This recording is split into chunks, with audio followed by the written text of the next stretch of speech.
L'ethnologie est une matière dans laquelle on étudie les sociétés humaines en ce qu'elles ont de traditions, coutumes, modes de vie.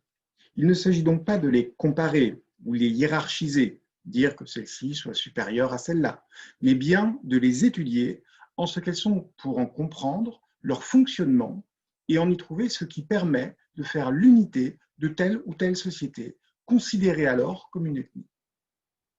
Dit autrement, l'ethnologie permet d'étudier des groupes de personnes vivant ensemble et de chercher à comprendre ce qui les unit entre elles.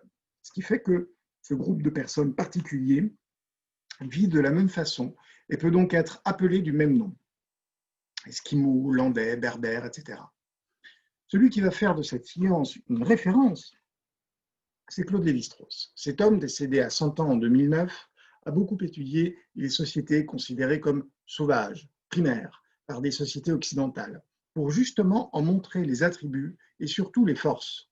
Son travail cherchera surtout à démontrer l'idée qu'une société doit être développée, au sens où nous, occidentaux, l'entendons. Internet, smartphone, voyage en avion, etc., pour être considérée comme avancée. Il travaillera au contraire à relever les forces de toute société, indépendamment des comparaisons que l'on aurait toujours tendance à faire avec nous-mêmes. C'est ce que l'on appelle le relativisme. Cela consiste à ne pas considérer qu'il puisse y avoir un point de comparaison qui permette de créer une hiérarchie entre les sociétés, les civilisations. L'idée première du relativisme consiste donc à étudier les sociétés telles qu'elles sont, plutôt qu'au regard de la nôtre ou de toute société que l'on considérerait de référence.